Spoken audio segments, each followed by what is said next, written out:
কালনা পূর্ব বর্ধমানের টেরাকোটা ও মন্দিরের এই শহরে তোমাদেরকে স্বাগত।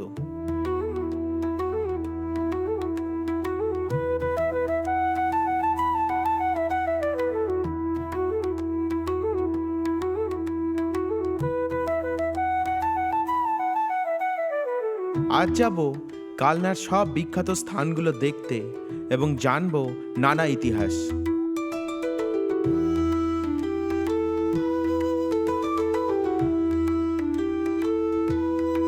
সাথে থাকবে কালনার বিখ্যাত মিষ্টির সম্ভার। তাই শুরু করা যাক ট্রাভেল ওয়েবসের আরেকটা ভিডিও।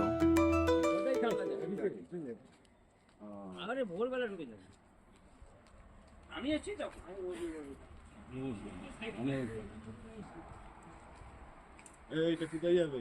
কাল্লা কখন ছাড়বে? এই মাঝখানে উঠে যাওয়ার সময় বাসে গেলেও আমরা ফিরবো ট্রেনে। তাই এই যাত্রায় তোমরা বাস এবং ট্রেন দুই পথে যাওয়ারই সন্ধান পাবে।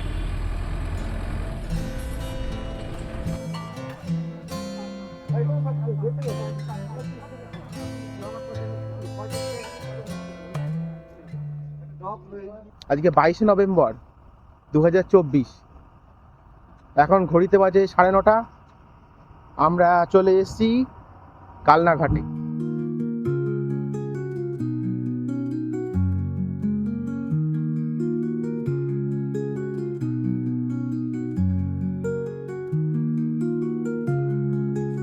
সকাল সকাল কালনা ঘাটের এপার অর্থাৎ শান্তিপুর থেকে চা খেয়ে নিয়ে আমরা উঠলাম নৌকাতে।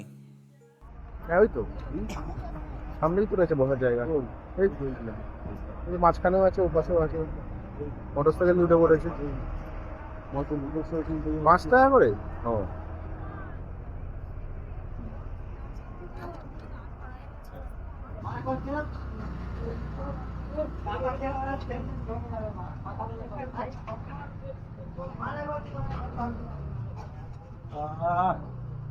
বসে বসে জায়গা। পারাপার করার সময় মনে হচ্ছিল যেন আরো কিছুক্ষণ নৌকাতে থাকলে ভালো হতো। এত অপূর্ব গঙ্গার কাছে এলে তোমাদেরও একই অনুভূতি হবে আমি নিশ্চিত।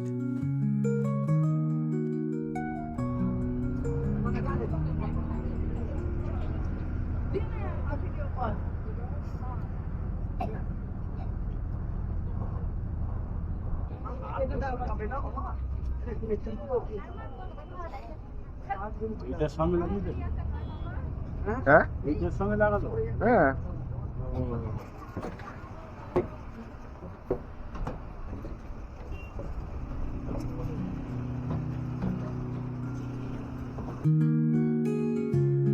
ওপারে গিয়ে অর্থাৎ কালনায় অনেক টোটো তোমরা পেয়ে যাবে।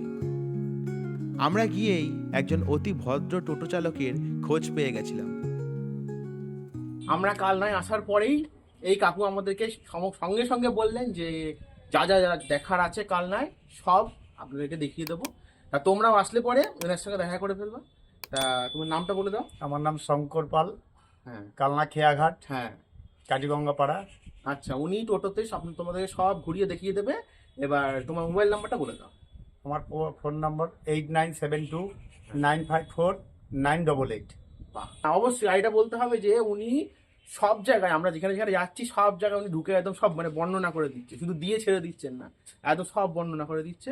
তোমরা আসবে সঙ্গে সঙ্গে হেল্প হবে।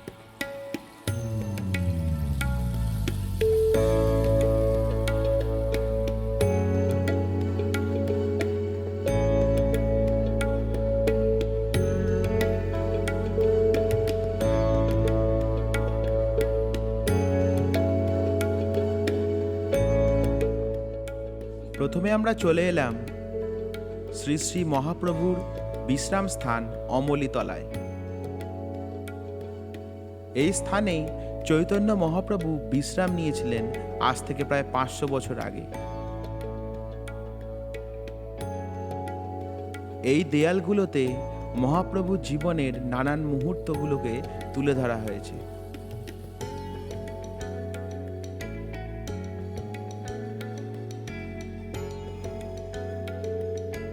এখানে এই গাছের নিচে আসলেই অবশ্যই তোমাদের মন ভরে যাবে।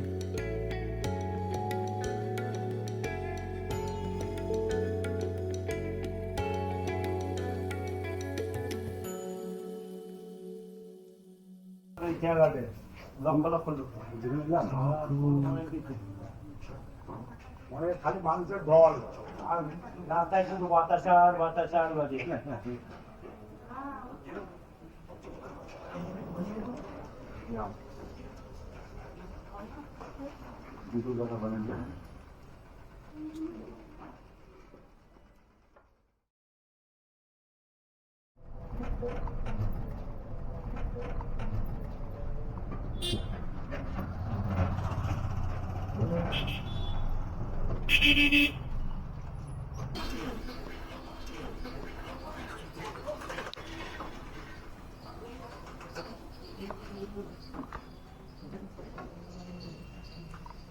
তারপর চলে এলাম শ্যামসুন্দর মন্দির এবং নিত্যানন্দ মহাপ্রভুর বিবাহ স্থানে।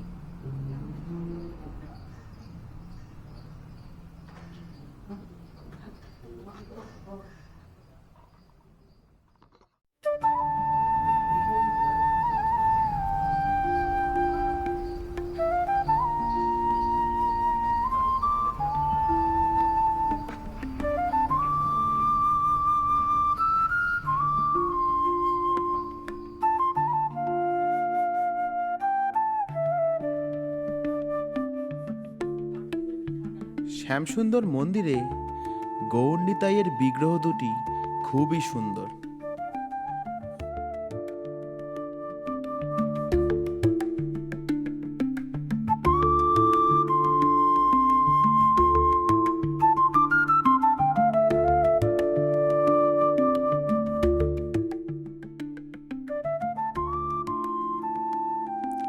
আর এই স্থানেই হয়েছিল নিত্যানন্দ মহাপ্রভুর বিয়ে। এই যে এত লোক মানে একাদশীতে মানে স্নান যাত্রার পরের দিন যে খাইয়েছে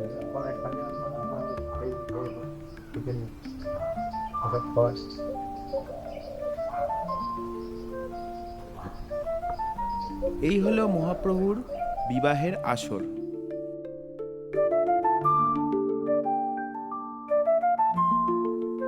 এখানকার পরিবেশ আমার সব থেকে বেশি ভালো লেগেছে। এখানে চাইলে আপনি ঘন্টার পর ঘন্টা কাটিয়ে দিতে পারেন।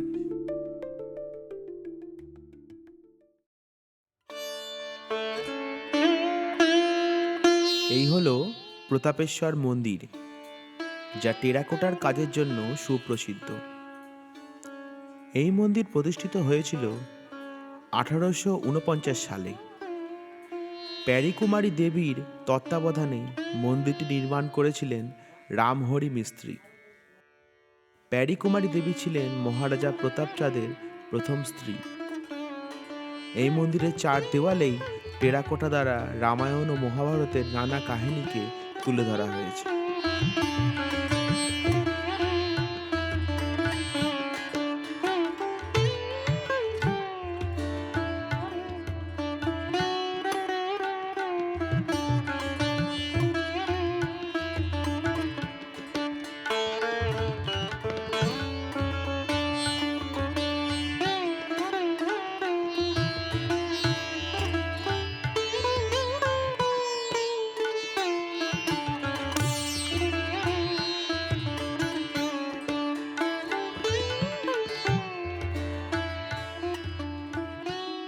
মন্দির ও রাজবাড়ির এই চত্বর দিয়ে হাঁটতে হাঁটতে এসে পৌঁছালাম লালজি মন্দিরে,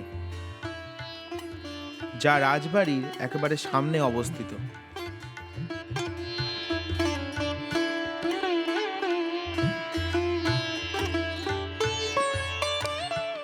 লালজি মন্দির মহারাজা কীর্তিচাঁদ রায় তার মা ব্রজকিশোর দেবীর জন্য নির্মাণ করেছিলেন।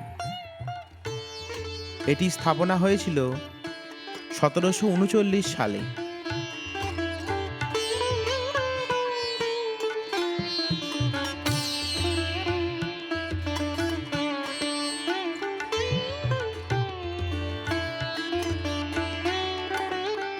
লালজি মন্দিরের চূড়া হল বিরল পঞ্চবিংশতি অর্থাৎ এর মাথায় 25টি চূড়া রয়েছে। পশ্চিমবঙ্গে কেবল এরকম চূড়া বিশিষ্ট 5টি মন্দিরই বাকি রয়েছে, যার মধ্যে 3টে রয়েছে কালনায়, আর বাকি দুটির একটি রয়েছে বাঁকুড়া জেলায় এবং আরেকটি রয়েছে হুগলি জেলায়।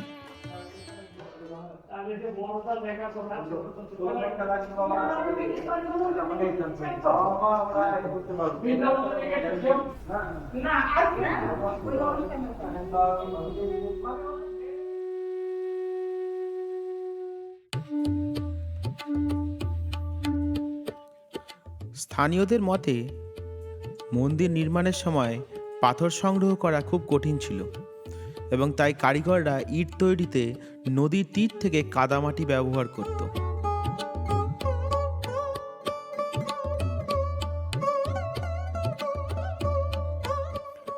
পোড়ামাটির ছাঁচে এই মন্দিরের দেয়ালগুলিতে মানব মূর্তি, প্রাণী, ফুল, শিকারের দৃশ্য, সামাজিক জীবনের দৃশ্য এবং রামায়ণ ও মহাভারতের গল্প নিয়ে নানান কাহিনী ছবির মাধ্যমে বর্ণনা করা আছে।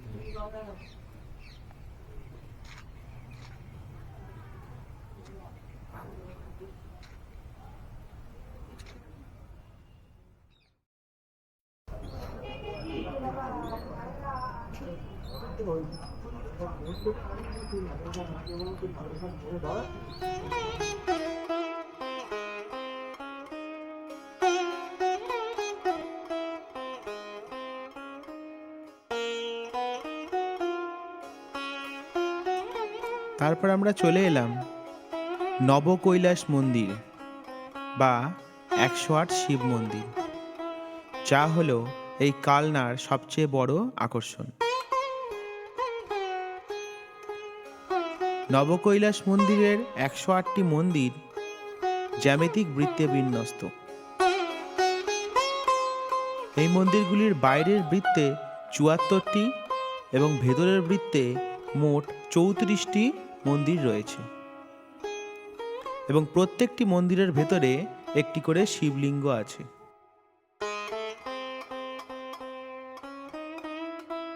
বাইরের বৃত্তের শিবলিঙ্গগুলি পর্যায়ক্রমে শুভ্র এবং কৃষ্ণ বর্ণের এবং ভিতরের বৃত্তের শিবলিঙ্গগুলি শুভ্র বর্ণের।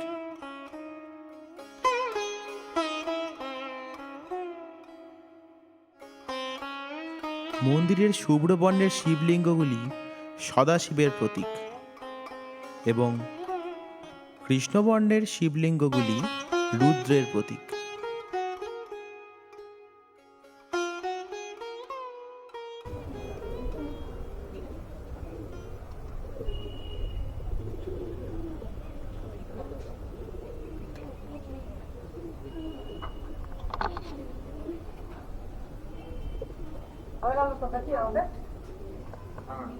হ্যাঁ, এটা দিবেন না, কোনটা দিবেন না? এইটা দিয়ে ঢুকলাম, ওইটা দিয়ে ঢুকলাম না, এইটা দিয়ে ঢুকেছিলেন, এইটা দিয়ে ঢুকলাম, এইটা দিয়ে ওটা দেখে গেল হচ্ছে।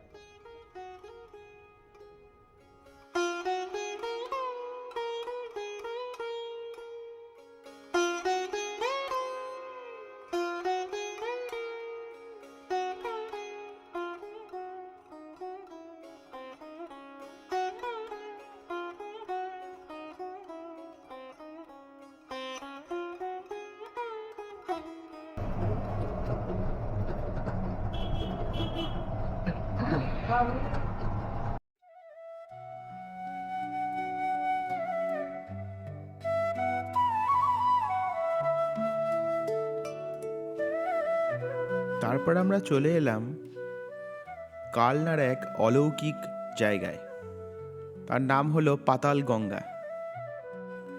কৃষ্ণমন্ত্রে দীক্ষিত ভগবান দাসের আরাধ্য দেবতা ছিলেন রাধা গোবিন্দ। তার ইচ্ছে ছিল প্রতিদিন তিনি ভাগীরথী নদীতে স্নান করবেন, কিন্তু বয়স বাড়ায় তার পক্ষে পায়ে হেঁটে প্রতিদিন ভাগীরথী নদীতে যাওয়া প্রায় অসম্ভব হয়ে ওঠে। তাই একদিন পুজো করার সময় নিজের কষ্টের কথা ইষ্ট দেবতার কাছে খুলে বলেন এবং তারপরেই ঘটে যায় এই অলৌকিক ঘটনা। কয়েকদিন পরেই এক সকালে ভগবান দাস লক্ষ্য করেন তার আশ্রমের প্রাঙ্গণের একটি অংশের মাটি ভেদ করে উঠে আসছে জলধারা। গাছের ভেতরে আছেন না, হ্যাঁ হ্যাঁ, উনি হচ্ছেন নামব্রহ্ম। আচ্ছা, এই যে শিলাটা দেখছো, এই হ্যাঁ। কালো শিলার মাঝখানে, হ্যাঁ হ্যাঁ হ্যাঁ, ওটার মধ্যে গরুর খুরের চিহ্ন আছে। গিরি শিলা 5,500 বছর আগে ভগবান যে গোষ্ঠীলীলা করেছিলেন, হ্যাঁ। তখন বাঁশি বাজাতে পাহাড় গলে যেত, আর যখন আবার বন্ধ করতেন পাহাড় শক্ত হয়ে যেত। তার সেই খুনের কথা ছিল। আজও গঙ্গায় জল বাড়লে এই পাতাল গঙ্গারও জলও বাড়তে থাকে, তাতে এসে জমা হয় কচুরিপানা। এই একবিংশ শতকে বিজ্ঞানের যুগেও এমন অলৌকিক দৃশ্য দেখতে প্রতিদিন বহু ভক্ত মানুষ ভিড় করেন ব্রহ্ম মন্দির আশ্রমে।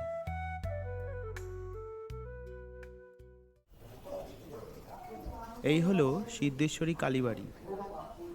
এখানকার মা অম্বিকার নামেই কালনার নামকরণ করা হয়েছিল।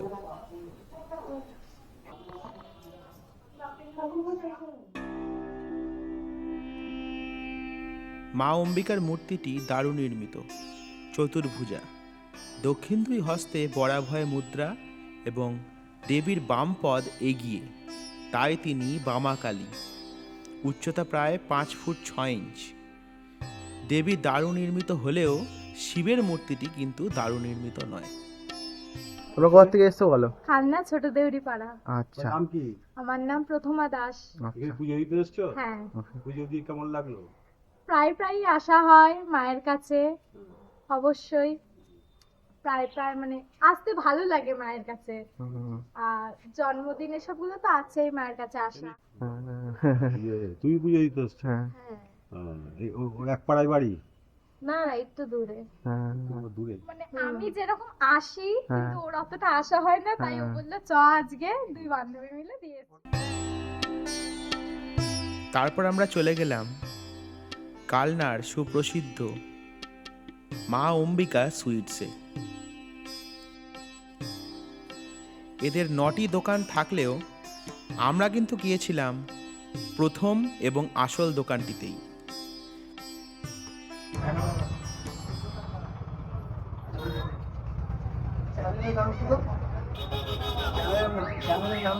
চ্যানেলের নাম হচ্ছে ট্রাভেল ওয়েব। হ্যাঁ, ট্রাভেল ওয়েবস। Travel web. হ্যাঁ ভালো করে নাও তাহলে। হ্যাঁ হ্যাঁ,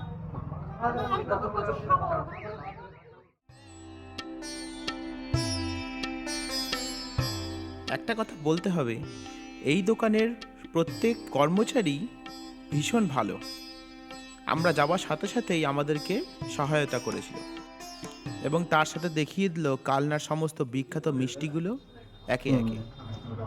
এটা হচ্ছে লট সমসম। হ্যাঁ, এইটা হচ্ছে আমরা কাঁচাগোল্লা। আচ্ছা, এইটা হচ্ছে আমরা সাগরিকা। বাহ, এইটা হচ্ছে আমরা কইরা ভোগ। বাহ বাহ, এটা হচ্ছে মৌচাক। হুম, আর এদিকে দেখো, এটা হচ্ছে ভেজিটেবিল। বাহ, সুন্দর, দরবেশ। বাহ, এই একটা আছে আমরা লিমিটেড। এই একটা আছে জল ভরা। লেডি গিন্নি, চমচম। আর আমাদের কালার বিখ্যাত হচ্ছে মাখা সন্দেশ। দেখি দেখি। আমি একটা ট্রেন নিয়ে আসি। এগুলো মাখা সন্দেশ বিখ্যাত। কালার বিখ্যাত মাখা সন্দেশ, আচ্ছা, হ্যাঁ নলির গুড়ের সন্দেশ। হ্যাঁ, তোমার নামটা একটু বলে দাও। আমার নাম অসীম ভট্টাচার্য, মালিকের নাম হচ্ছে রণজিৎ মদক। আচ্ছা, আপনার নাম বলে দিন একটুখানি। রণজিৎ মদক। আচ্ছা, তারপর আমরা চলে এলাম কালনার বিখ্যাত ভবা পাগলার আশ্রমে। ভবেন্দ্রমোহন রায়চৌধুরী, যিনি ভবা পাগলা নামে বেশি পরিচিত, ছিলেন একজন ভারতীয় গীতিকার, সুরকার এবং দেবী কালীর ভক্ত। মন্দিরের ভেতরে ছবি তোলা নিষেধ থাকার কারণে সম্পূর্ণ আশ্রমের ছবি দেয়া সম্ভব হয়নি, তবুও বিগ্রহের ছবি আমরা দিতে পেরেছি। এই বিগ্রহের নাম ভবার ভবানী।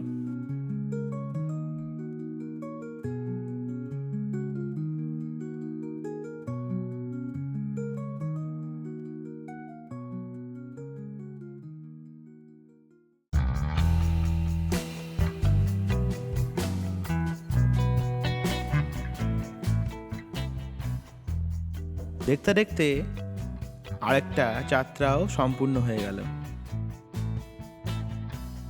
আবার আমরা ফিরে এলাম নদিয়ায়।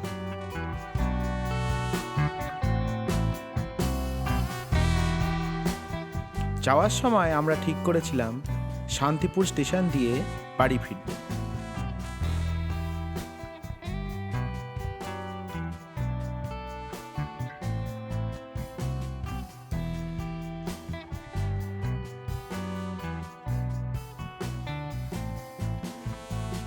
তাহলে আজকে হয়ে গেল এই অবধি।